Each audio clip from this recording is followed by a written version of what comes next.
Welcome to Fit Strong Women Over 50 podcast, episode 124.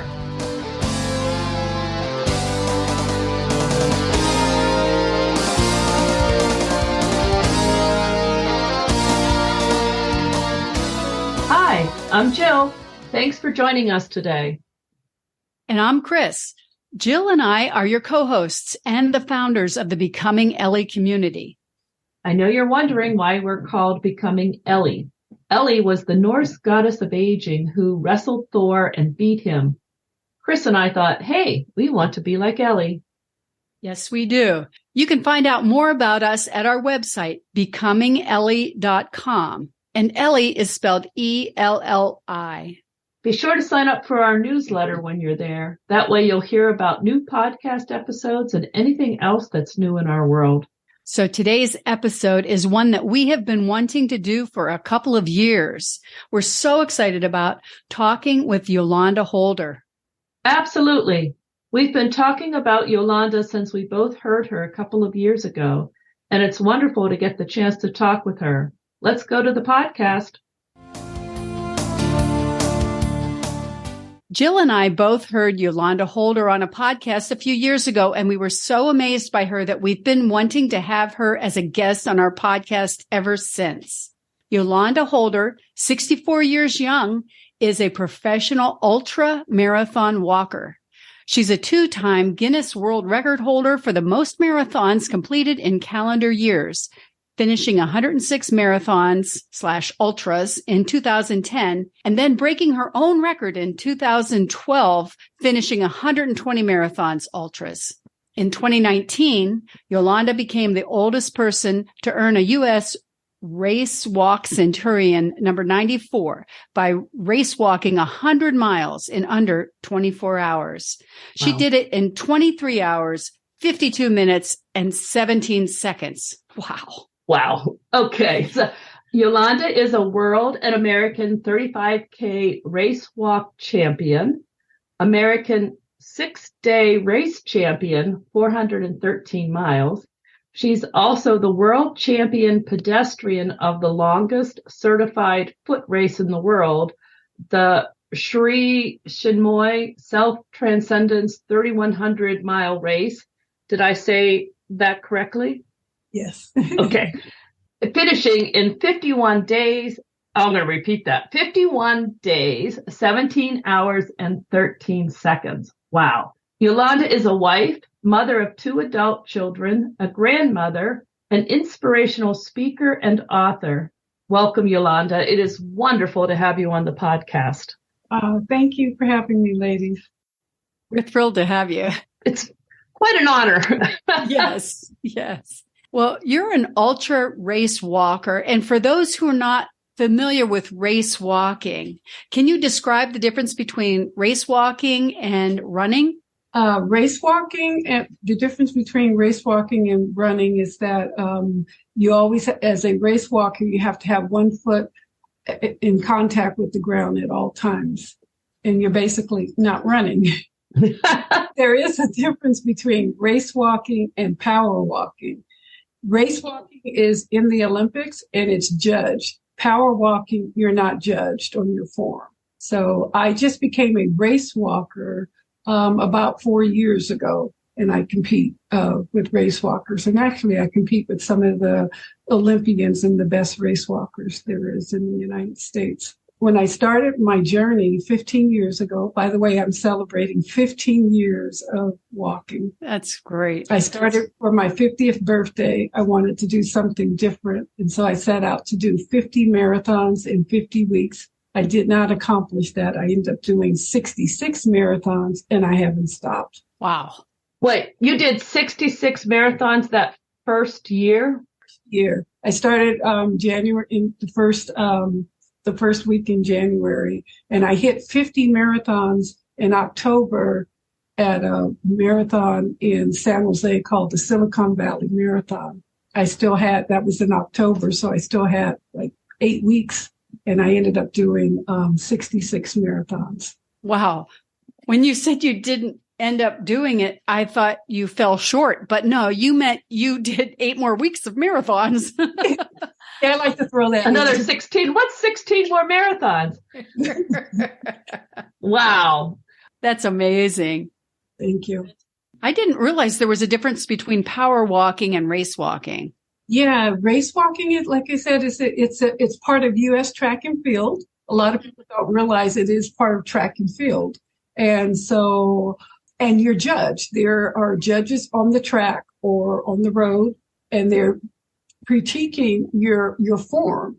You have to always have one foot in contact with the ground at all times, and you have to have a straight knee. Your knee should not be bent as you're hitting the ground.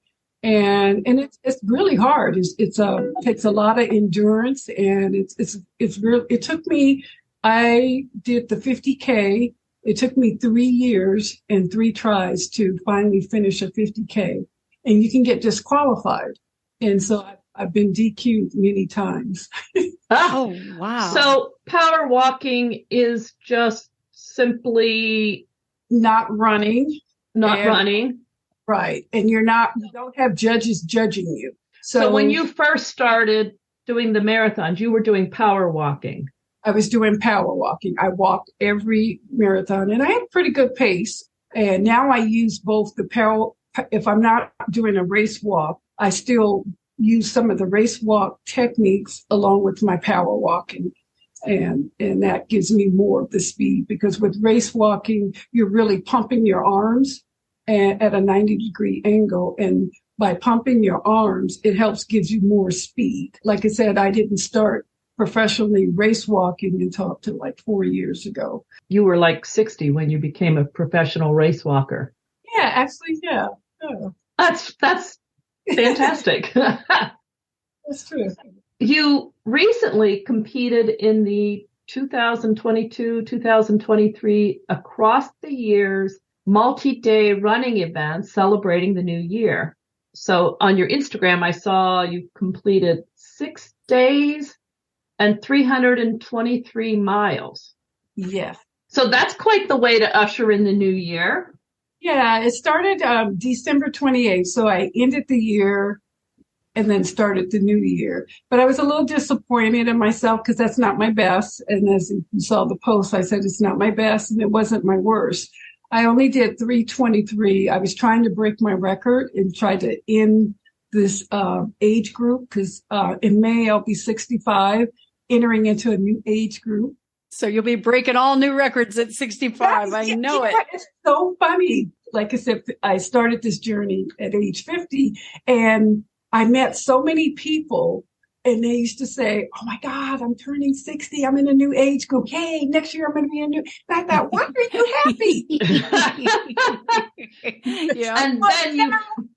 I get it now. I am happy. I am going to be in a new age group, 65 to 69, setting and breaking records. Yep. A clean slate. That's great. There's something about being the youngest in the age group as opposed to the oldest. Right. Yeah. That's great. And what else is on your calendar for this year? Well, this year I plan to, during the Cross the Years, a couple of weeks ago, on day 1, I injured my IT band, and that was the very first injury. I didn't even know what it was. And I started talking to the other runners, and they were like, "Oh, that's your IT band." And they did have a massage person there on the suit. So he knew exactly what it was, and he helped massage me daily. But I only was able to pull off 323 miles, and I was trying to break my record of 414. So that didn't happen. So I'm right now nursing an injury. There was the 35K National Race Walk was last weekend in San Diego, and I had to cancel because of the injury. My next big race is a 100-miler, hopefully on March 3rd in Las Vegas at the Jackpot 100-miler. And that is a championship race. So I'm hoping to enter that. But if not, I'm just basically learning that rest and recovery is training, and you have to take care of your body.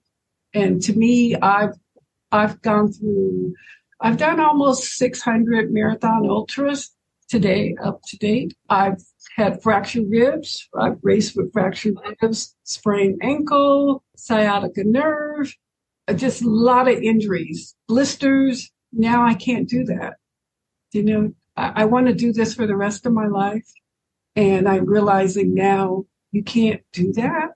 If you want to perform well, rest and recovery is very, very important. Yeah. Pushing through on an injury isn't necessarily the right choice, but I guess it depends. I wanted to ask you about a specific race that I saw you were in the New York Times, written up in 2017, when you were the first person to compete the 3,100-mile race in Jamaica, Queens, New York, by walking the entire distance. Can you tell us a little bit about that experience? That is the ultimate race. It's the longest certified U.S. track and field race in the world. I learned a lot about myself in that race. I went in. What happened was I did maybe 4 6-day races, all over 400 miles in 6 days. Oh my! Yeah. Across the years was my 9th 6-day race, and I just like to really say this: all walking, whether I race walk, it was all walking, and competing with runners has not been. It's been challenging because I'm a long distance endurance athlete, and a lot of runners can't go the distance running. And they now come to me to ask, how do you power walk? And so back to the 3,100, I got in touch with the race director, and he didn't believe that I could walk.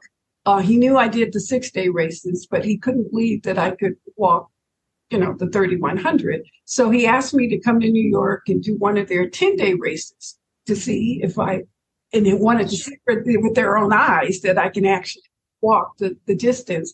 And so I achieved even more than that. I did 622 miles in 10 days, which is considered 1,000 K.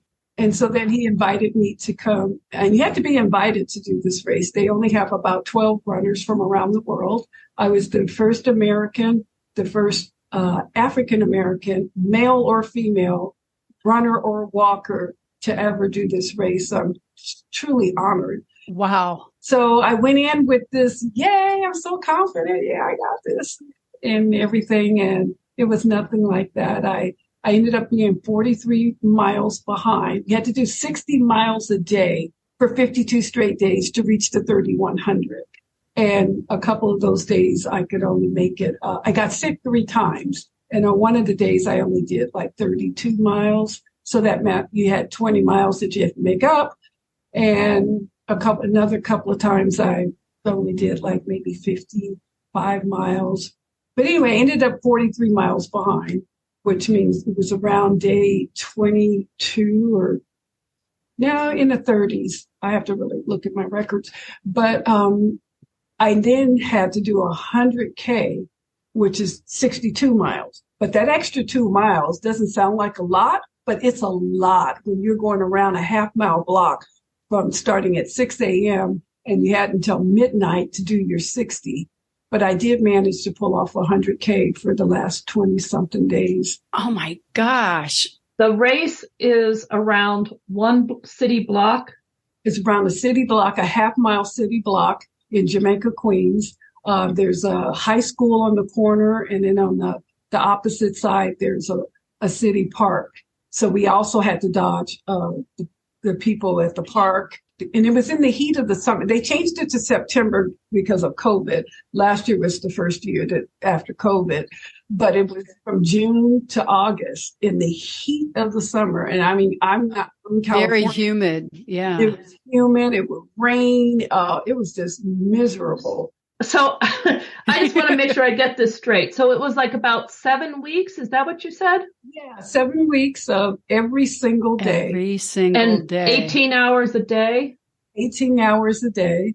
And I basically tell people I lived on the sidewalk. We had our own little area where we slept and put all our stuff. And just stayed there. And so the other 6 hours you were just there and you'd sleep or eat or do whatever it was you needed to do.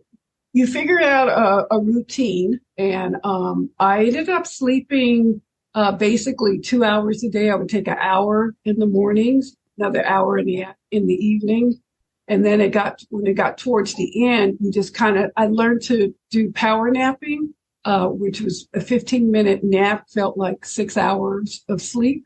And wow. So the days went on, I learned to power nap. The main thing was that my feet swelled really bad and got blisters really bad. And so none of my shoes really fit. And so if you go back and look at some of the pictures, I had on mismatched shoes because each foot was different, and each shoe, it was miserable. Wow. that part of it. But you did learn a lot of that. You had to be invited to do this. Mm-hmm. How many people did you say compete at one time? 12. 12.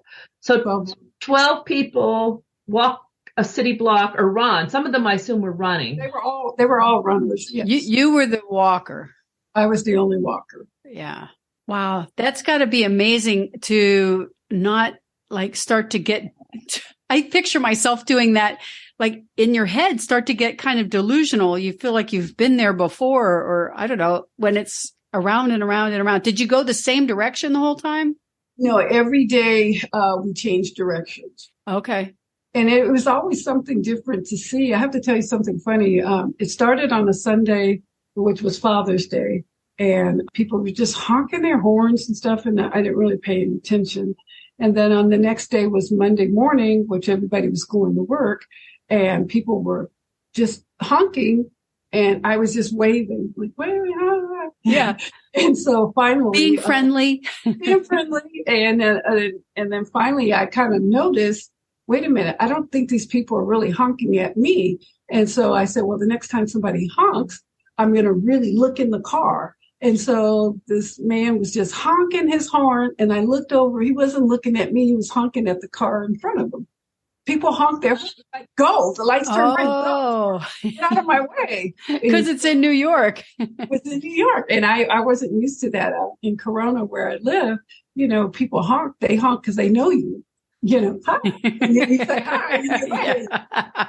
Honking all day long. And so I just thought that was really funny. And then another thing that was kind of different with New Yorkers from California, when you work out or out walking or even at the gym, you say, have a good workout. Hey, how's it going? Sure. You don't have to know their names. Just have a good workout. Well, walking around this block, there were people that just wouldn't smile. They wouldn't say anything. And I'd be like, good morning, hi. And they would give me this awful look, like, don't talk to me. And then it became a challenge to get people to respond by saying good morning or, a wave, a half smile, something. And I finally, there's one man, he was just like, he had on his work clothes, without a tie, shirt and slacks, loafer type shoes. And one morning, I would see him every morning, it was like, okay, he's walking before he goes to work. He would do like a couple of laps. And then this one morning, he had his head down and he just looked miserable and just like lost in his thoughts. And as he was coming towards me, I said, good morning. It's not that serious. And he just snapped and he went, and then the next morning I saw him. He would be on the side of the park and our connection was like waving and not just a little wave, the whole body wave where you're like, huh? That's amazing. I didn't think about that. In fact, you're running around. It's not like they closed down that city block for 7 weeks. No. Yeah, so imagine you get to know the people that live in the neighborhoods. Right. I did. A lot of people that lived in the neighborhood, they would come out. They would bring us like water and coconut water and food. And then they would kind of get to know us. And then they could only walk one lap with us. But a lot of times they would walk the opposite direction. And so that was kind of nice to see them coming towards you and you wave and say, hey, go work out. Glad to see you this morning. Because knowing that I didn't realize how much an inspiration, or when you see anybody running or walking and you're in your car, because I do it, I'm like, oh, I want to go walk. I want to go run. Yes. And so that's what we were doing to everybody that was honking their horns, that were driving by. they would literally say, God, I saw you every morning and I just had to stop because now I want to run. I want to work out. And so that made it really kind of nice to know that you could do that. You had that much positive energy flowing out that other people want to do it too. And that 52 days, like I said, I learned a lot about myself. I've never listened to music or anything. And so I really got in touch with my inner self and really got to pray and meditate and just really kind of get to know who I am and what I'm capable of doing. And the good thing is the human body, to me, the more it ages, the better it is.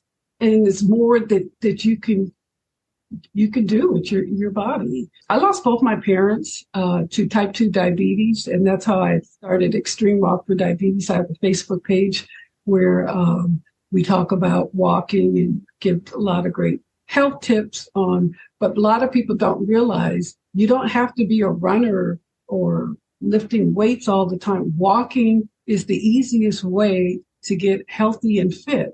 And the good thing about walking is it will lead to running. It will lead to riding your bike. It will lead to going on a hike. It will lead to whatever it is that you're good at or you enjoy doing. And so that's what I really like to promote, that just start off walking, walk around your corner, walk your neighborhood, walk to the mailbox. If your mailbox is 2 houses down, you'll see that your body will start to crave more. It wants to move more. And like I said, if you grew up being a runner and you start off walking, it'll lead to you running your first 5K. I want to go back to, 2017 was when you did the 3100 race, but then in 2019, you were at the 6 days in the Dome in Milwaukee, and that's where you set a world and American age group record. Mm-hmm. You did 413 miles. Is that? Mm-hmm. And then also the same year, you became the first African-American woman and second African-American to earn a US Race Walk Centurion number 94. That means you're now in the number 94. Now they're up to 100. Okay. And the oldest person to race walk 100 miles in under 24 hours. Wow. Can you tell us about that? Yeah. Well, on day one is when I did the 100 miles in the 23 hours. And then day two, I only did about 30. I barely did a 50K because I was so tired and sleepy. And then people were like, Yolanda, you're still in a race. This is This is your recovery day. You only did how many miles the second day? After doing 100. Wow. So then on day 3, I had to pick it up. And like you said, I did 400. I ended up doing 413 miles. That was the age group record. It was, again, the first African-American woman and the oldest woman and the second African-American to earn a US Centurion. And, wow. So these races, let me make sure I understand this. So you have a track or a course that you walk or run if you were a runner, and then you have a certain amount of time. And so the races, whoever completes the most number of miles, it's not like who crosses the finish line first. It's not a set distance. It's a set time. It's a set time. You have 6 days to compete as many miles as you can. So if someone is doing it and they say, I really need to stop for a couple of hours, they do. The clock still keeps ticking. Right. So, okay. So the way you succeed is to keep moving. So how do you keep track of the miles? Like, do you have a clicker or something? No. Well, the one in Milwaukee, it's state of the art timing system. As a matter of fact, the whole world was watching. You go on, they have a timing system where you actually see when you cross. It's kind of blurry, but as far as it's in live time, you pull in, you go into the website and then you put in that person's name or their bib number, and then you just track. watch it. You just, what I usually do if I'm not doing the race or even like a 100-miler, I just leave it on my desktop all day and all night. And then I just refresh it and like, oh, okay, she's doing good or he's doing good. Okay, he's on mile 100, and then if you don't, it'll tell you what time they crossed over. And then if you see that they have not done any more miles for a while, then they're napping. Or oh, I see. Yeah. So it's all on you, and it becomes strategy after a while. It's like I always have a target on my back because it's like, oh shoot, Yolanda's going to be here. Oh yeah. Well, when you're the world record holder of things, we are looking to you. Right. So you end up like knowing who's chasing you and then who you're chasing.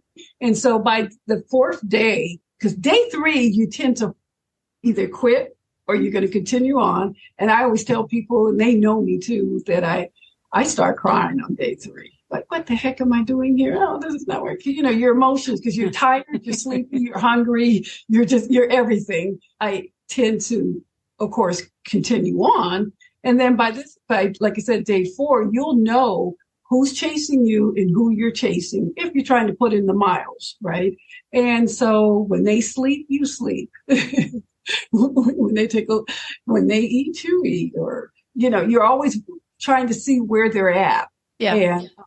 And so it gets a little, after a while, people. Do you have a crew that helps you with food and things? Most people do. I don't. Really? Wow. Right. Self-supported. Self-supportive. Yeah. But I've had like people come in for like an hour or two and kind of help me out. Sometimes it's harder for them to help me after I've already been there for a couple of days, because if you start out with the crew or someone helping you, they know, they get to know you. Like I'll say, when I come back around, I'll have some orange juice. And then by the time I get back around, they handed me the orange juice. And I'm like, oh no, I don't want that. And so instead of taking it personal, they'll go, okay, Yolanda's not, that's how she is. And then I'll say, okay, I'll have just give me a little cup of M&Ms, a handful of M&Ms. Again, come back around. Oh, I don't want the M&Ms. You're not in the mood for it next time around. Yeah. Now I want the orange juice. So now they just like, even at the 3100, we had a little, if someone was helping me out, they would have a little caddy, and then they would have everything that I like. And then they would say, here, Yolanda, what do you want? And then I look, oh, okay, the M&Ms look good. Oh, okay, I'll have some pretzels, You're definitely in the moment. Yeah.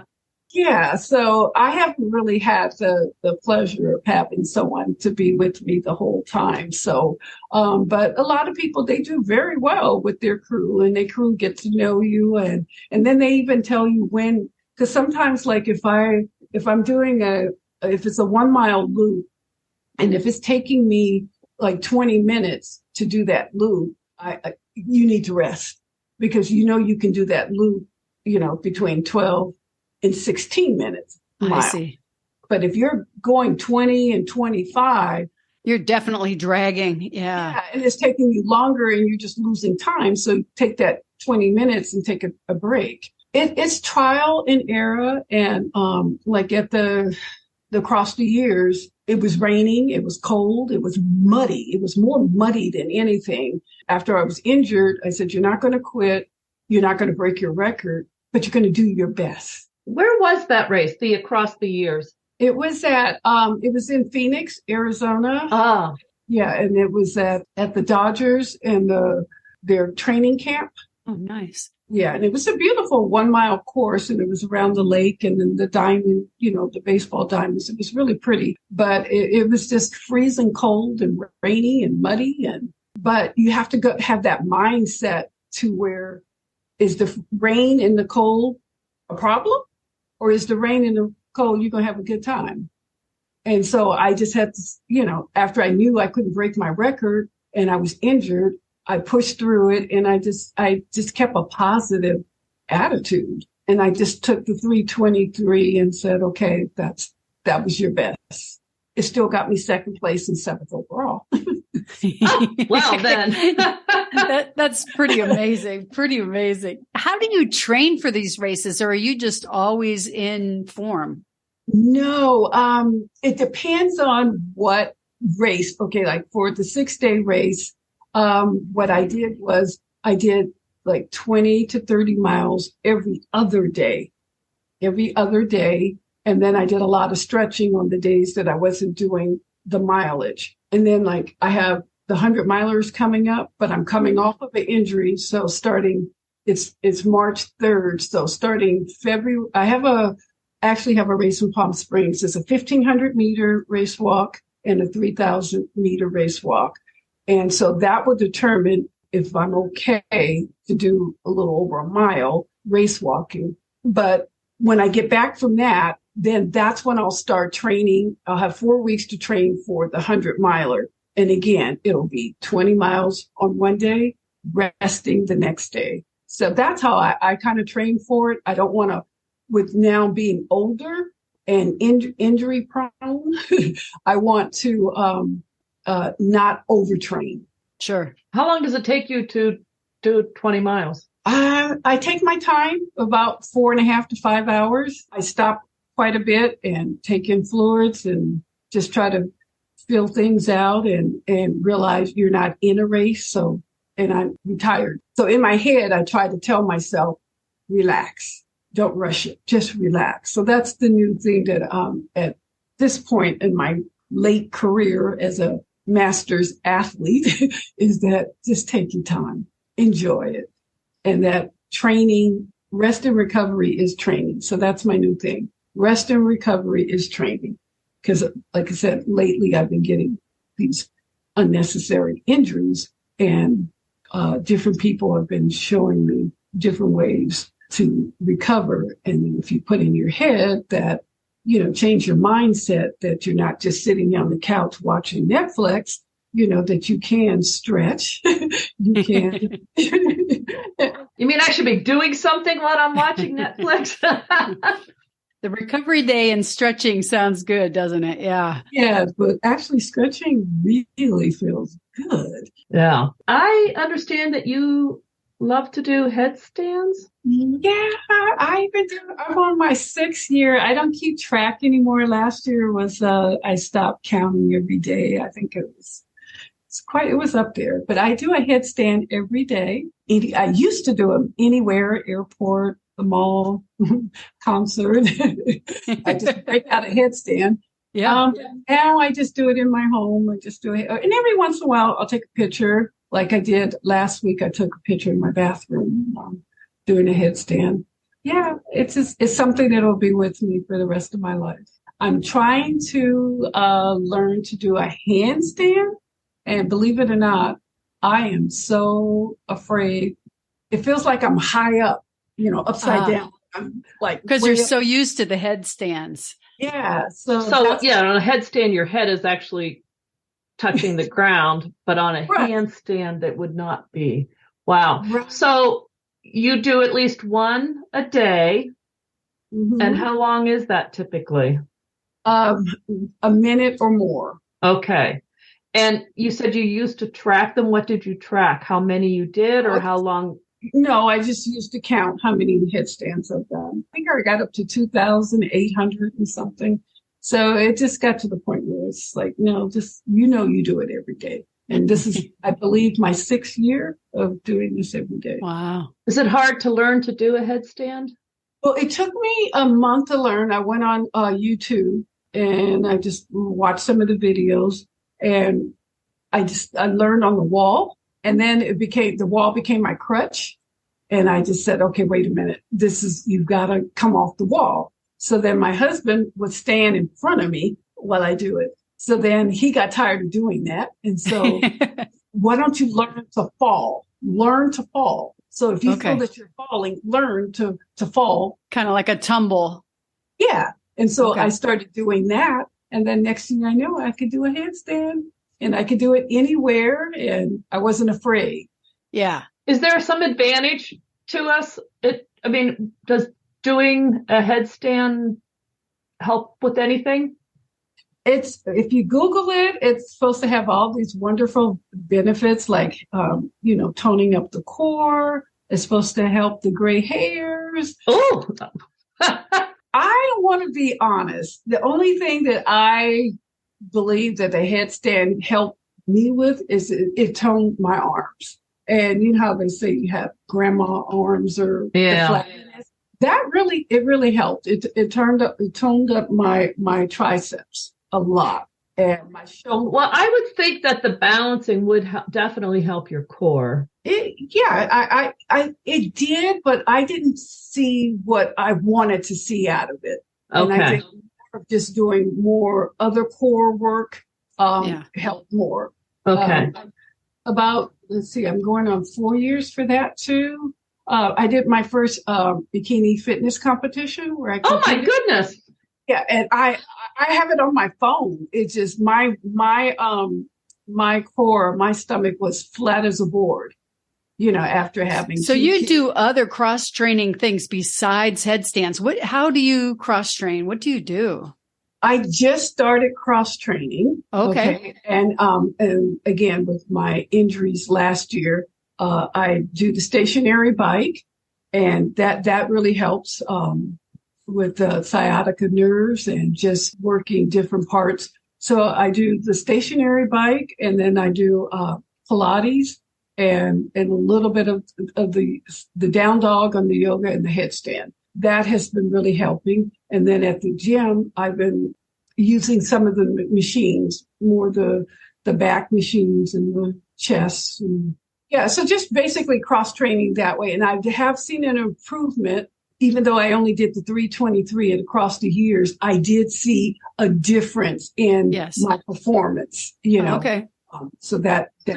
Back to the bikini competition. So that's like a sort of a bodybuilding kind of thing. And you did that 4 years ago? Yeah. And I may do another one this year. I'm not really for sure because the discipline. I mean, it's a lot of discipline, and it's mainly the food.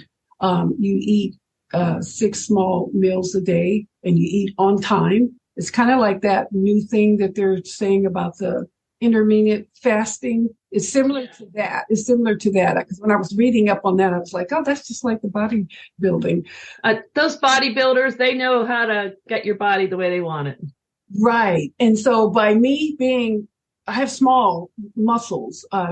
And so I didn't build a lot of muscle, but I did get rid of a lot of fat, even though I'm a small woman, but I still have fat. And so I got rid of the fat. And so it was more for me, even though I placed in both, they call classes, in both my classes, I placed and got my trophies and stuff. But there was a way it would take maybe 8 months to really build muscle, but I still look great. And what I liked was I was the most healthy I've ever been as far as the eating, because you had the protein was either fish or chicken breast and fish.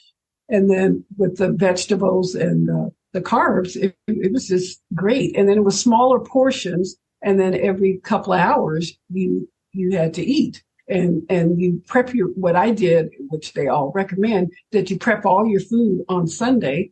And so that way you didn't overeat or eat what you're not supposed to eat. You just go in the freezer and pop it in the microwave, and it was already ready. So that was just kind of amazing to be that healthy. And then I didn't do the gallon of water, but I'm a half a gallon person.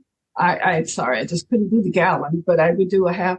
And now I had gotten last year, I got COVID and bronchitis. And a friend of mine was telling me about lemon water. And she said, use a whole lemon or more in your water, and it will bring up all that mucus. And also, have you noticed sometimes when you go to sleep or whatever, you wake up and your eyes are matted? Well, that's mucus too. I just learned that. I was like, that's mucus? And they're like, yeah.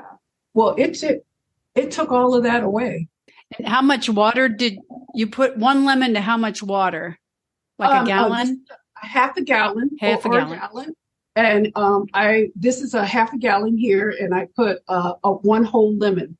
And I squeezed all the juice, and then I cut it all up. And as you can see, that's what you see here. Yeah, I'm going to tell our listeners that you're holding up a half-gallon drinking jug. Like a Nalgene kind of. Yeah, it has a lot of water and lemons in it. Interesting. And it really helps with your respiratory problems and that morning mucus. I don't have that anymore. I've been doing it since November. Okay. And I've been consistent. And Drinking a half-gallon of water a day. And they recommend a gallon, but I can't. That's a lot. It's just too much because I carry it with me. And if I know I have something that I need to do, because it'll make you go to the bathroom at least every 15, 20 minutes. Feels that way anyhow. I've been trying to up my water consumption and I'm thinking if I keep doing this, will my body adjust and I quit running to the bathroom all the time? It adjusts a little bit. For me, like now, I'm only getting up 4 to 5 times at night. Oh my! But mentally, I just say go, or you're going to torture yourself, or you're going to go. Right. So it doesn't really. And I go with, I'm still half asleep, so it doesn't really interrupt my sleep that much. Well, that's good to know. So we just sort of talked about this, but I wanted to ask you about recovery, how important that is, and what do you do to ensure you have a solid recovery after race or whatever? The main thing I do is just rest. That's number one, is to not move my body, just, and I'm not speaking of the sleep time, but during the day, just kind of rest the body. And then sometime during the day, I do my stretching, and the stretching usually takes about, almost 30 minutes. But like I said, now I understand how important rest and recovery is, and rest and recovery that I've mentioned is training. And so once I put that in my head and listen to other people, professionals talk about it, I get it now. And that stretching is just so wonderful for your body. It just, especially at my age, it keeps me very limber. Even with my IT band, I'm on week 3 and it's so much better. Yesterday I went to the gym and I did a 2-mile race walk, and it didn't hurt during the whole 2 miles, but it hurt afterwards, and then stretching it. So only thing I can say with rest and recovery is find what works for you, but definitely rest. And then lately I just been really kind of tired. So I go with it. If it's 7 o'clock and you need to go to bed, go to bed. And I literally go to bed. Well, maybe make up for some of the time that, you've only had a 20-minute cat nap or something. And, we talked a little bit about injuries, but do you have a way of avoiding injuries, like something with your shoes or the way you eat, or any tips for women over 50? I don't, except for if you're injured, just take care of it right away. I did back in April last year. I did another one, a 6-day race, and I did manage. My back went out on day 5. Oh, geez. Yeah, it was. And so on day 5, I took like 15 hours and got massages and rest. And then on day 6, I was able to pull off 51 miles. So it gave me a total of 353 or something like that. But when I got home, the back was just out of whack. And so what I did was I Googled all the back exercises that you could do. And then I tried almost all of them. And I found what worked for me. And then I did that. And then along with hot and cold massages, with the hot and cold, and then rest, and just really, and then mentally going there to just rest your mind, and then to think positive and say, my back is going to heal. So then when I did 7 months later across the years, this last December, I was so afraid that my back was going to go out, but I just said, you did everything you could. And I had no back issues, but I ended up with the IT band. But now we'll see what happens in March on the 100-miler. Hopefully the back will be good and the IT band will be good. So again, back to your question, you have to try what's going to work for you. You have to try things to see what's going to work for you. Right. Okay. Do you eat in any specific way? No, just that recently I just went back to just eating fish and chicken and more vegetables. What's really been helping me to take away some of the hunger pains is the lemon water. The lemon water and just drinking water, period, whether you want to put lemon in it or whatever. It does help with a little bit of weight loss, and it cures that hunger. But when I do feel like I want something, like a couple of days ago, I wanted some Rocky Road ice cream. So I went and got it. Yeah. I didn't get the half gallon. I just bought the little small one and enjoyed it. Yeah.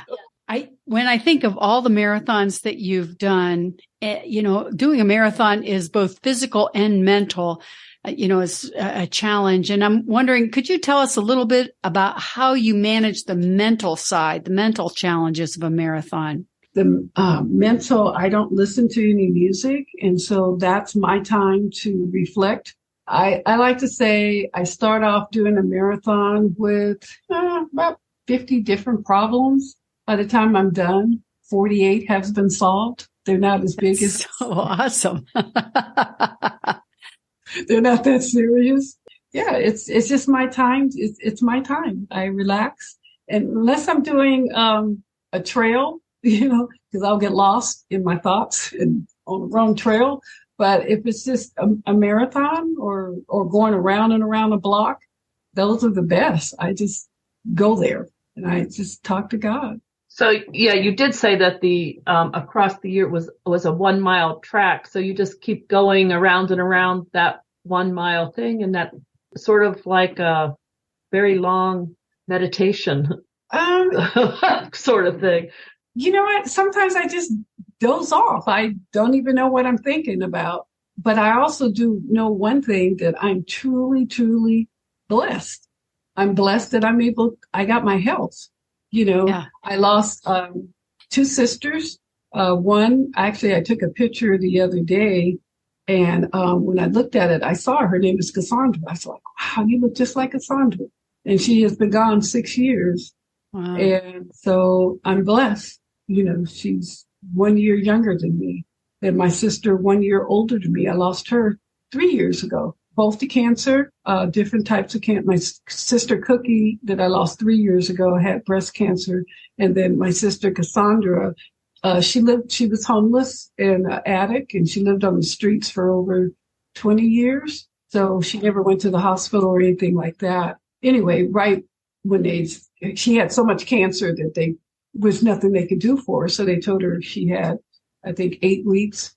And so when I went to go see her, she went to the local community center, and she had told everybody about me.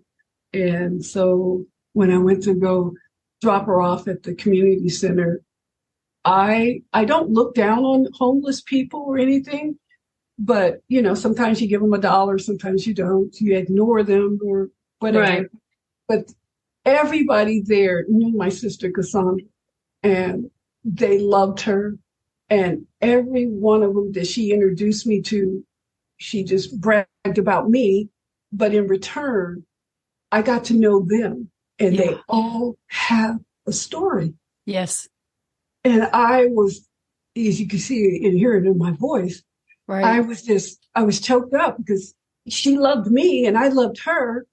I lived a normal life. She lived on the streets, and we were as one. We was one. And I was like, wow.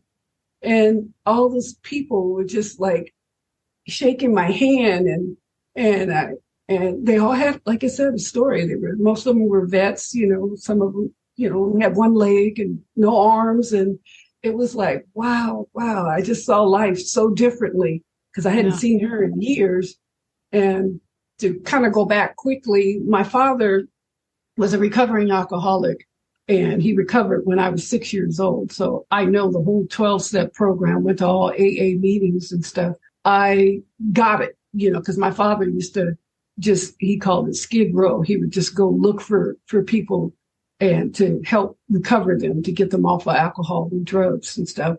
And so to see my sister Cassandra, he always said before he died, he said, he helped, he sponsored hundreds and hundreds of people. And he said, but I just couldn't help my family. And Cassandra was one of them.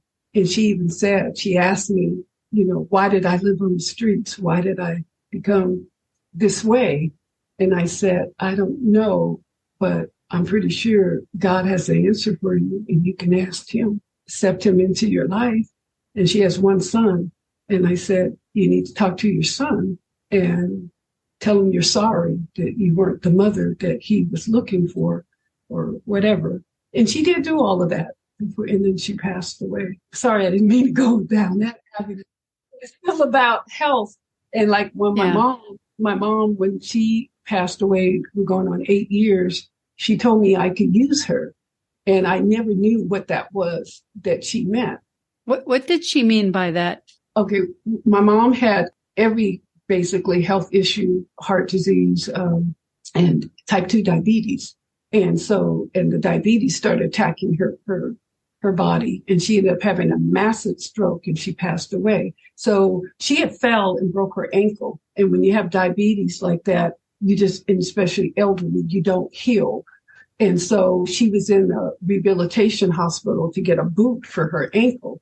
And so I had spent the day with her. And so as I was leaving, we had already said our goodbyes and love you and all that. As I got to the door to leave out, she said, Yolanda. And so I turned back and I looked at her and she said, you can use me. And I just said, okay. And then tears just dripped down my eyes down. And then one of the nurses, I was leaving out, she said, girl, what you crying for? Your mama's fine. She's just in here to get a boot. She'll be out of here tomorrow. And 3 months later, she passed away. Months later, my son had graduated from 2 different universities at the same time in the master's program. So you got double masters. I picked up the phone to call her. And I thought, mom's not, because she loved all her grandkids, but she really loved my son. And I just wanted to tell her what amazing that he had done. And so then at that moment, I said, now what can I do to tell people that something as easy as walking every day can help cure not only type 2 diabetes, help prevent it, but also all diseases, your blood pressure, it helps with lowering your cholesterol. And so that's when I did my first walk for the American Diabetes, where I walked from Corona, where I live, to Oakland, to the diabetes office there. It was 525 miles. Wow. Took me 10 days, and my crew with my brother, that's what we did. And along the way, we stopped at different places and talked, and I just talked to people about walking and how it helps control. So the next year was even more amazing because it got around.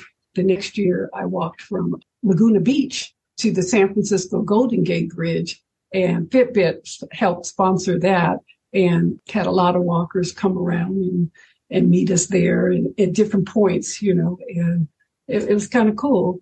And then the third year I did it, I walked from Corona to Las Vegas in August in all that heat. Oh my gosh. That took 7 days, I think it was, but that was the most fun. In all that heat.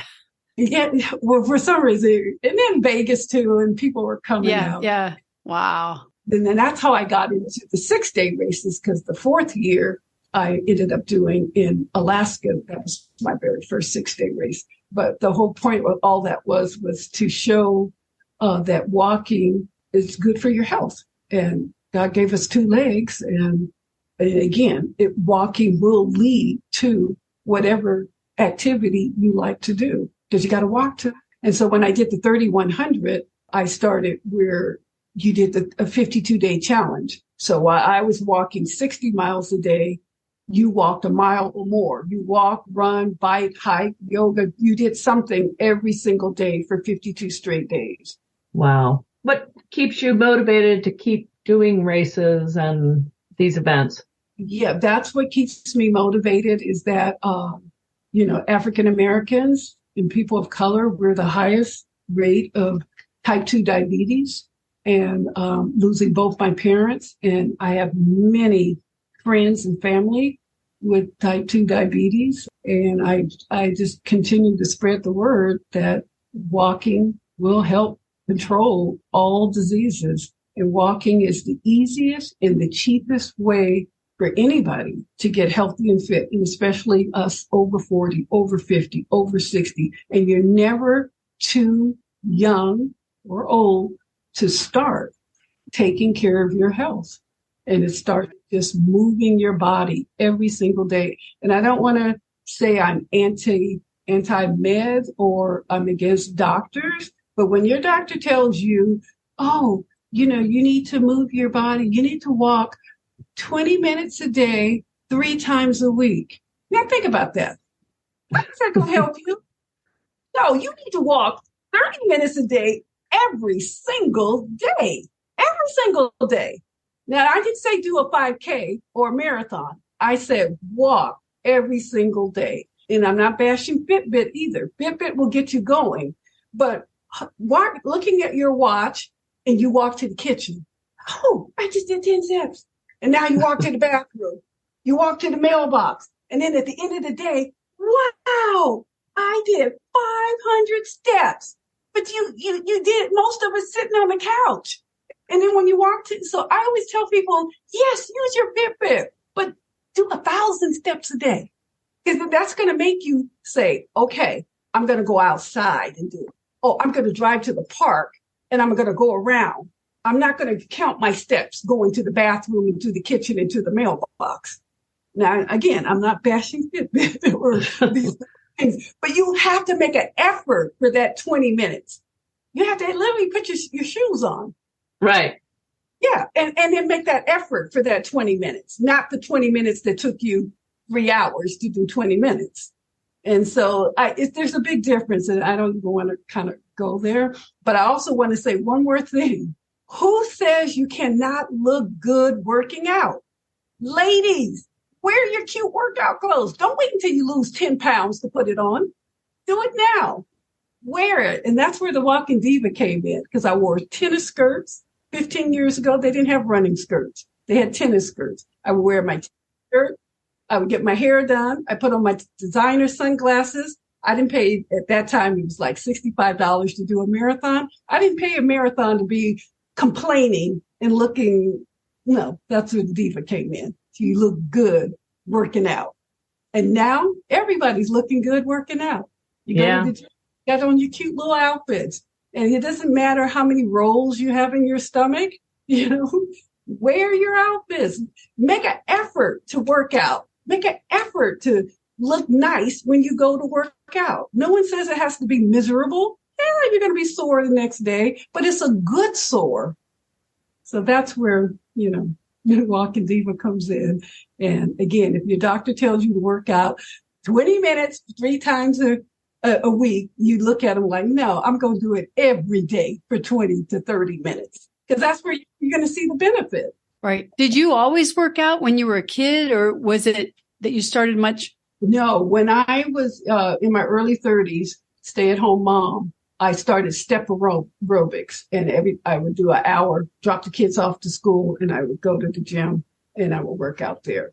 So then when we moved to this area in Orange County called Mission Viejo, and they had a beautiful lake, and people would walk around the lake. And that's where I started walking. I would walk around the lake, and it was 3 miles all the way around the lake. And I would do that, not that often, but I would just kind of do that a couple of times a week or whatever.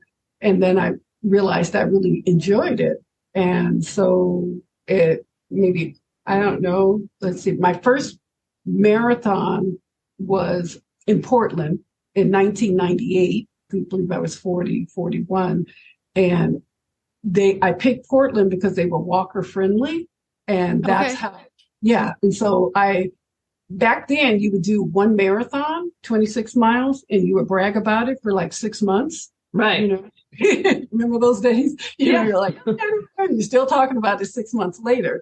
So between age 40 and 50, I only did 12 full marathons. So, and then I did quite a few halves, and then 5Ks and 10Ks.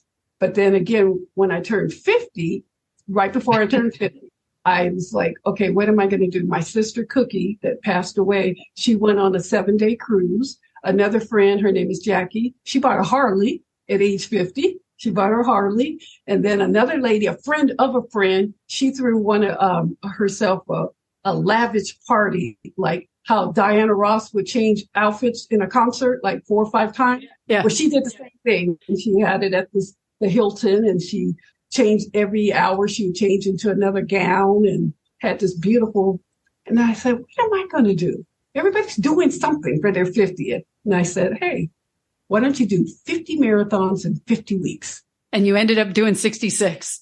And I ended up doing 60, and I haven't stopped, and I'm close to 600 lifetime marathon ultras. Wow. That's just so amazing. If someone wants to follow you online, where would they look? Do you have social media that you have people follow you? Yeah, the main one that they follow me on is Facebook, but I'm on Facebook and Instagram, and I just got on TikTok. I'm not very good at making videos, so what I do is I take a picture in the music and pick a music. Maybe that was your TikTok. Somebody I saw recently, and I was like, well, that's easy enough. You just take a picture and add some music. That's me, and add the music. Well, as the walking diva, you sure do have some beautiful, beautiful pictures. So you have a lot to choose from. Oh, thank you. Thank you. Well, we'll make sure that we link to your social media so people can follow you and watch your marathons. And good luck with your upcoming one, and hope that your IT band recovers all the way. Thank you. Thank you so much, Yolanda, for talking with us today. It's been just a delight. Thank you. Yeah, you've been a wonderful guest. Thanks so much. And we'll talk to you again soon. Bye-bye. Bye-bye. Bye. Wow. That's all I can say is wow. Yes. Yolanda is so inspirational. You know, I keep thinking of her doing 3,100 miles walking around the block. And it's like, why am I not walking more? 7 weeks of 18 hours a day of walking. Yeah. 51 days. That's, just that one race is just so astounding to me, but she is such an inspiration. And, to hear her story, you can't help but admire her. Oh, I know. I think about her doing those enclosed courses or, laps, and she doesn't listen to any music, or she's not listening to podcasts or anything. She's just out there in her own head. That's an amazing thing. Yeah, it's great. It's great. Plus those long, long walks across California to raise awareness for type 2 diabetes and all those health benefits of walking. After we talked to Yolanda, I'm now eyeing my wall to see if I could do a headstand against him. Yes. Well, I think I might start with a shoulder stand because I'm just not ready to go all the way up on my head. And it's amazing. She wants to do handstands now. And I bet by the time this podcast actually is launched, she's standing on her hands. No problem. That could well be. I'd love to hear from our listeners about today's episode. Do you feel as motivated to move more after listening to Yolanda? You can leave a message at our website, becomingellie.com, or at any of our social media sites. We're on Facebook, Instagram, Twitter, Pinterest, YouTube, LinkedIn, and Mastodon. Becoming Ellie is our ID on all of them. Also, please join our Becoming Ellie Facebook group. It's a great spot for inspiring and motivating ourselves. Some of our listeners have asked how they can support this podcast, and here's an easy way. Tell your friends. They say the word of mouth is how most people find out about podcasts, so you can really help us by spreading the word. It's been great talking with you today, Chris. See you on the next episode of Fit Strong Women Over 50. See you then. Bye-bye. Bye.